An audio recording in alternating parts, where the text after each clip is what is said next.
Welcome to the realms of the other world.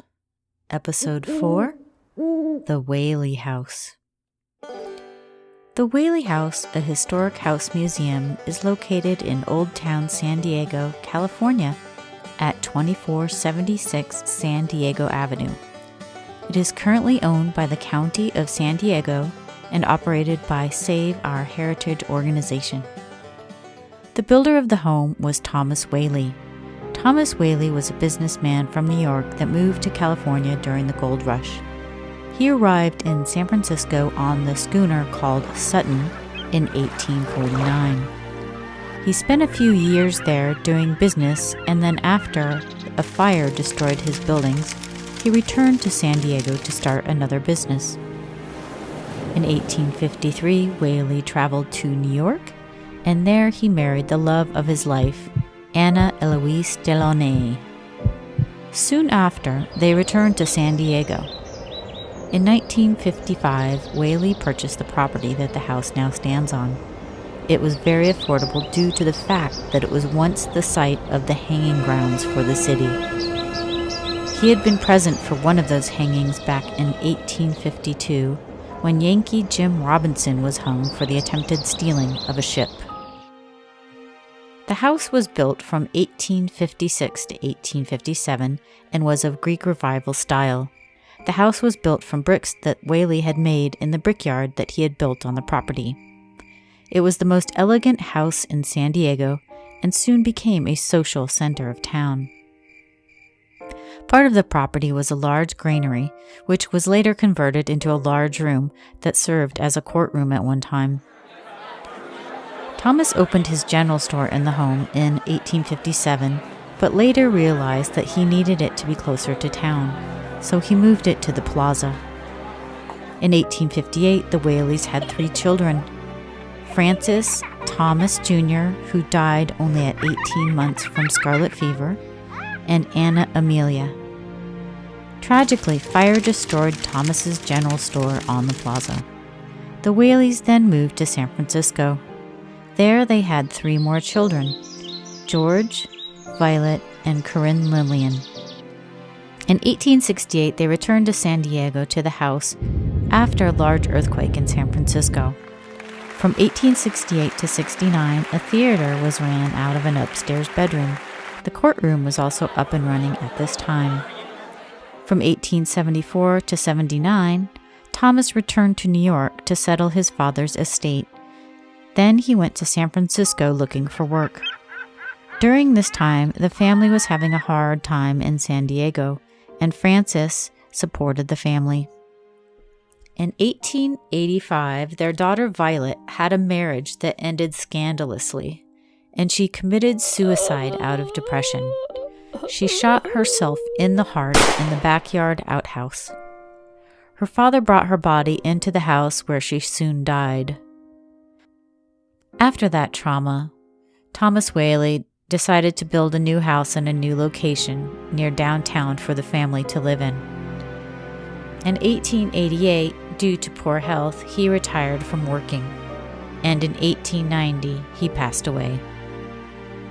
The original Whaley house was empty for a while until 1909, when Francis returned to live there, and he restored it. Anna, Corinne Lillian, Francis, and George lived there in 1912. Anna passed in 1913 in the house, and Francis died there in 1914. Corinne Lillian was the last in the house and passed there in 1953 at age 89. By 1956, the house was in shambles and San Diego County took over ownership. From 1956 to 2000, the Historic Shrine Foundation took care of the house. June and Jim Reading were caretakers of the Whaley House as a historic site. In the year 2000, Save Our Heritage organization took over and began restoration of the site. Now we will get into the haunted history of the Whaley House Museum. Almost immediately after the Whaleys moved into their newly built home, they noticed loud, clomping footstep sounds from upstairs. It sounded as though a large man in boots were walking around. Mr. Whaley was convinced it was Yankee Jim Robinson. As you recall, Yankee Jim was hung in 1852 on the property before Thomas Whaley had purchased the land. Yankee Jim was in cahoots with 2 other men trying to steal a ship that was in the harbor. The owner of the ship saw what he was up to and shot at him. Yankee Jim paddled to the other side of the bay and ran. The owner of the boat notified the law, and the sheriff went to a probable location where Yankee Jim could be. He spoke with the ranch hand and told him to look out for Yankee Jim and to apprehend him if he saw him. Yankee Jim did show up at their doorstep looking for food. The owner chased him down and lassoed him and knocked him on the head with a sword, tied him up, and brought him to the sheriff. Within a few months, he was hung. One account says the scaffolding was too short for a man of his stature, and that his feet touched the ground and he was choked to death. Another story says the scaffolding was defective and then he dropped only 5 feet, strangled to death, and the body was left there for 45 minutes as an example to the public. And yet still another account said that he voluntarily would not let his feet hang, so his neck never broke. All accounts say something went wrong and his neck did not break and he died from strangulation. Some accounts claim that this was due justice since he was the mastermind of the plan to steal the ship. Others say that San Diego was typically not a hanging town and that this was severe and unusual punishment for an unsuccessful crime. History is even confused as to who this Yankee Jim was. 3 possibilities come up, but the one on the museum website says that he was Santiago Robinson. No matter the story, his death was not quick and was quite likely very painful and cruel. The footsteps from upstairs still continue to this day. Loud, clomping steps. Mr. Whaley and others said and still say it is Yankee Jim trying to get revenge.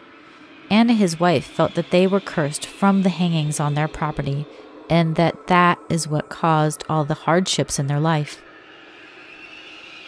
On an episode of Ghost Adventures, a tour guide of the Whaley House said that on the stairs people often get a red scratch or mark around their neck, as if from a noose.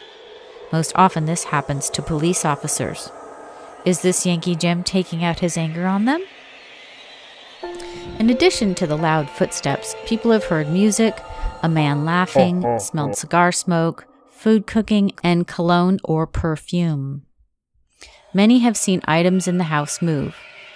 Moving of utensils, rocking of chairs, and windows opening on their own.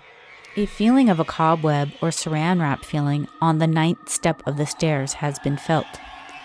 The sound of the front door opening and people coming in could also be heard. One time, sparkling lights appeared and transformed into a light tube, and then into a woman's figure packing what it looks like a suitcase. From records left behind from Corinne Lillian Whaley, it is possible that she saw the ghosts of her mother and father on the 2nd floor. She was afraid to sleep upstairs, and even her friends heard the loud, clomping footsteps. She too believed that Yankee Jim was the one walking around in heavy boots. Many have seen a man in a black jacket, pants, and a black felt hat. This is thought to be Thomas Whaley. He is often seen at the top of the stairs looking over the railing, and he is also seen in the garden. Anna has also been seen. She is seen in the parlor and in the garden. A child spirit named Annabelle Washburn is also thought to haunt the house. She was a friend of the Whaley children, and she ran into a clothesline one day and cut her throat and died in the house. However, some say this is just a made-up story because no records can be found of this. In the 1960s, Regis Philbin did a show where he was hunting for ghosts at the Whaley House, and he saw a woman in the courtroom dressed in blue in the window. One parapsychologist saw a spotted dog that looked like a fox terrier. The Whaleys did own a terrier named Dolly. Other such claims are a baby crying. Could this be Thomas Jr.? A little girl was seen in the dining room. Is this Annabelle? Many things happen in the courtroom and include a woman being seen in the jury box. Is this the same woman Regis saw in the 60s? Could this be one of the Whaley daughters? Several children in the 60s saw a chain lifting up and down all on its own. It is also said that a vortex is located in the back corner of the courthouse. A vortex is thought to be an energetic center where spirits can travel from one location to another. Once a police officer responding to an alarm at the house saw a lady in a green dress in the backyard. When he called for backup, she disappeared. Another paranormal investigator said that George is very active in the home. EVPs have been captured here. EVP is short for Electric Voice Phenomenon. It is a recording that is made in the present time where you cannot hear any extra voices, and then when you play the recording back, there are voices there that were not there when you were asking the questions. In the episode on Ghost Adventures, Zach experiences a feeling of fingertips running lightly down his back and later catches a photo of a moving/blurry object that looks like a forearm, hand, and fingers. With all of these claims and experiences, the Whaley House has been touted as the most haunted house in America by the Travel Channel. The unfortunate events, combined with many years of good memories and living by the Whaleys, and the bonds they formed with each other and the property, leave memories and perhaps even an active haunting by conscious ghosts. Please visit the Whaley House Museum website for more information on how you can visit this otherworldly location. Links are below. Thank you so much for watching. Please hit the thumbs up like button if you enjoyed this video, and subscribe to see more. Have a good evening. Take care.